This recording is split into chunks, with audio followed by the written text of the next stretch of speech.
Well, welcome to Real Time Recorded. It's week 34. Hello, Zeus. How are you? Hey, Dave, how you been? I'm all right. You know, I was surprised that RingCentral put out a 5-page press release. Who the hell puts out a 5-page press release? I thought we're supposed to be in the age of continuous innovation. Well, RingCentral does, I guess, and I know I know they've got some stuff planned for Enterprise Connect, and I think the analyst summit's coming up as well. So it seems like they're sort of full steam ahead as far as features go. Well, let's go through some of those announcements on that 5-page press release. I think there were a couple that really stood out to me. I don't know if we want to hit them all or not, but the one that stood out to me was the end-to-end encryption on the video. I think that's a really important feature. I've been talking a lot about that. Now it's becoming a little more common, right? We've got 8x8 doing it. We've got Zoom offered it. Cisco's had it for ages. And so that end-to-end encryption is becoming available. Microsoft's made noise about it. I actually don't anticipate Microsoft releasing it anytime near soon, but we'll see. But what I think was really interesting that 8x8 that RingCentral did was the dynamic capability. I haven't seen that before. Be able to start in a low security mode, and then right before I want to tell you my biggest secret, I flip it into encrypted mode. I think that is or into encryption mode. I think that's a pretty interesting feature. Yeah, I thought that was pretty cool too, because sometimes you don't know whether you want encryption on or not. And with the other platforms, you actually have to hang up the call and then restart it in order to turn encryption on. So in this case, they can flip it off and on as the user wants. I actually suggested maybe they bring in some AI capabilities. So if you start something and you say the words NDA, you get a suggestion, let's turn it on. So that would be pretty interesting. Yeah, maybe Microsoft will come out with this, but they got their hands full with their database breach and things like that. So I don't know where this ranks on the list for them. They also, I think, were the first vendor to become C5 2020 compliant. And so, and that's pretty significant too. And so I think the world's, we're very well aware of the California Data Protection Act as well as GDPR.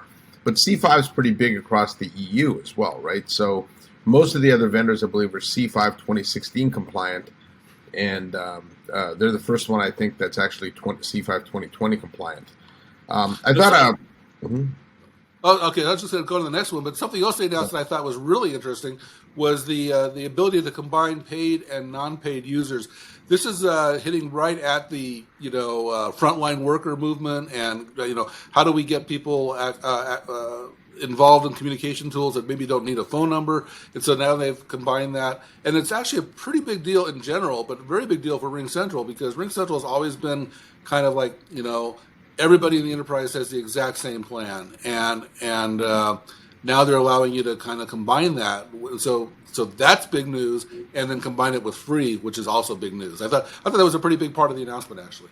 Yeah, and then they also had some Teams updates, updates to their Teams down. And this is something I think that's becoming increasingly complicated for buyers, because everyone now claims that they have the best Microsoft Teams integration, and everybody does because they define it through their own lens. Right, I asked, Ring how they define it, and they said, well, we have the biggest user base, we have a reliable platform, et cetera, et cetera. So I think from, the Microsoft Team buyer standpoint, the who to use as your dialer actually gets pretty confusing now, because everybody's got a plan, but they all vary to some degree. So I think a lot of due diligence is actually required there. And I thought the other couple of interesting features they brought were on the video side, on the video AI side. And this is an area we're going to continue to see a lot of innovation. And one of the things that I do like is they can do auto framing in software now. So we're used to auto framing in hardware, but they can. I'm just on my Mac right now, and so if I move over here, right, the camera doesn't follow me, but with Ring it would. So that's a pretty interesting feature. So we'll see. I think you should move over there more often. I kind of like that. See, but we'll see how many more of these features can be brought into software. But kudos to Ring. I think. It's going to be, now that most vendors have that core meetings, video, phone foundation, this is going to become a race to see who can bring more and more of these kind of additive capabilities and to make remote working and collaboration easier. So this is going to be Ring is certainly innovating very quickly, and like you said, this is we're still a month before Enterprise Connect, and so there's probably going to be more news there. It'll be interesting to see. But I think most notably is that they're really making steady and frequent improvements to their video story, and their RingCentral Video is actually becoming a pretty robust platform. And what is it? It's less than 2 years old, a year and a half old, something like that. So pretty good. Yeah, they admitted to me that they were playing catch up, but they feel they're at par now, and so they can actually start to step on the gas. So, yeah. Also this week, Dave, Dialpad, they're a vendor we're talking more and more about. They announced they've expanded their CCaaS feature set in a partnership with Playvox to include some workforce engagement management capabilities. And this, of course, has become pretty popular across the contact center industry. Workforce engagement management is a big part of managing a contact center. Historically, these two tools have been separate. In fact, I know a lot of contact centers where these are still done in spreadsheets and manual databases. And in a lot of ways, that doesn't really work anymore in this era of hybrid work or remote work, because it's hard to know what people are doing when they're remote, right? And so I think one of the aspects that remote work and cloud contact centers brought is new ways of managing people. And so integrating workforce engagement management with your contact center not only lets people schedule work for the agents, but also help them understand why they did what they did. And I think this is, it's almost, I don't think you can compete in the CCaaS space if you don't have WEM capabilities. Well, the workforce engagement stuff has always been, historically server-based, premises-based, like everything else in our industry.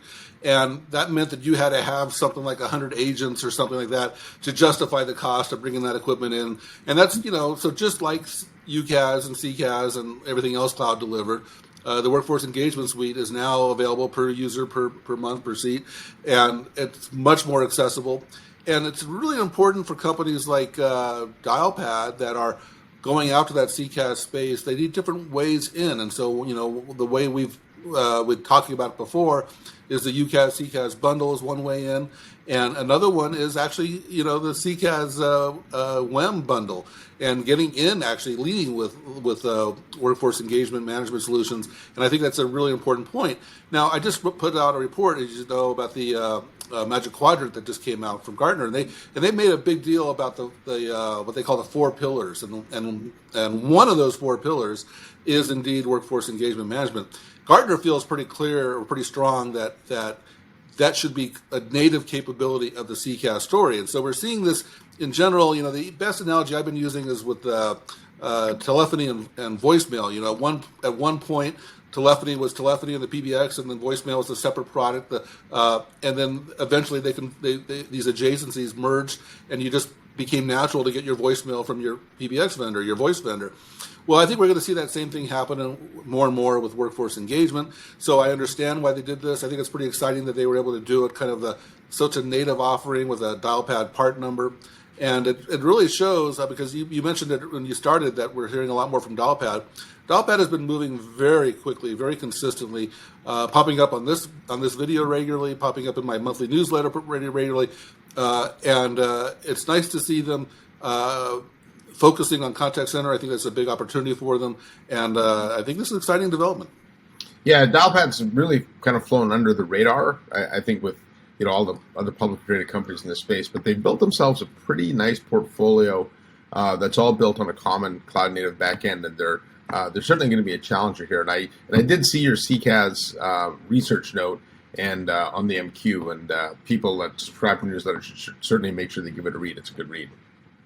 And then for our last topic of this episode, let's talk briefly about Zoom. They're always so quiet. They don't do press releases anymore. They just do blog posts. This blog post was from Heidi Elmore. She's been really interesting to follow. I got to know her at Microsoft, and then she upgraded to Amazon, and now she's upgraded again, apparently, to Zoom. I don't know when exactly she got there, but recently. And she put out together a blog post with a bunch of interesting things. I know that I know some of this stuff is important to use this, but I just want to touch on one of them in particular, which is what this focus mode, which is really aimed at education, and I think the focus mode is really interesting because the video conferencing is great. We do it all the time, but it can be distracting in itself. You got all these windows to play with, and you can zoom in on different people. And I kind of want to draw mustaches on people. All this. And so focus mode kind of disables a lot of that stuff, and you just see the presenter, the instructor, and it's kind of clever because there's no reason for the video technology to to be visible. I mean, make it more invisible. Yeah, well, it is the end of August, and so for a lot of people that means back to school. I know the opinions of whether Zoom in school systems, whether it works or not, it's pretty varied. And I think one of the reasons it doesn't work is because students get distracted. I've talked to parents that say the kids Zoom pin their friends instead of the teachers and stuff. And so what Focus does, the mode does, is it takes that capability away from the students and lets the teacher control more things. And so different use cases for different, for different verticals, and so that was an interesting one. I also thought that the ability to limit screen sharing for meetings with external participants was kind of interesting too, because sometimes you want to share some content with certain people, but not everybody if it's NDA or something like that. So you could even have, on a sales call, you can have an account manager and the salesperson having an aside discussion with the customer on the other side. Maybe they could, work out, a preferred deal or something like that before showing it to the customer. So, a lot of the meetings, all the meeting tools are set up on content being democratized, right? And so what this does, it allows some hierarchy within meetings like you would get in a real meeting. So like we saw with, with a lot of the Ring news, Zoom is heading down this path where they're trying to figure out different types of use cases for different types of users. And, that's obviously good to see across the industry. You raise a really interesting point, because as you and I are both one-person companies, and I'm noticing a trend increasingly that that external users are identified, and now it's even getting worse with limited controls when an external user is on a meeting. But I send an email off to somebody in a company and I get it back. They reply, it's got all these warnings on it about external user, be careful what you say. I know that when I send emails off or calendar invitations now, my software puts in, are you sure you want to invite this external user? So there's all this awareness around external users. I say, hey, a lot of those internal users are the ones that shouldn't be trusted, but that's just my opinion. But it's interesting how this is getting increasingly this trend.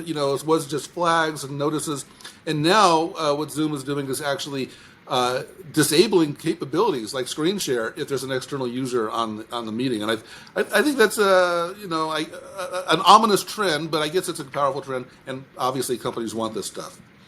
Yeah, well, we're moving into a world where hybrid work is now permanent. So I think we're going to continue to see these tools have just a number of different ways to be able to give individual features, individual capabilities. Otherwise, we wind up in a situation where we have to, forcibly try and do things that these tools weren't meant to do. So it's good that the vendors are actually bringing these in. And Zoom did the same thing with chat, actually. They added, in that same blog post, they added more visibility controls. There's an external user in your chat. So that trend is increasing. They also enhanced their search in Zoom chat, which I think is obviously an important feature. And I have to say, I use a lot of different apps, and it's surprisingly difficult surprisingly common how difficult search can be. As more and more of our conversations end up here. And what I'm finding is I can't remember, Zeus mentioned something important. Was that in a phone call? Was that in a chat? And I'm spending more and more time trying to figure out what these things are. So I'm really happy to see ongoing improvements to search. I think it's an important thing that we don't talk enough about. So that brings us to the close of week 34.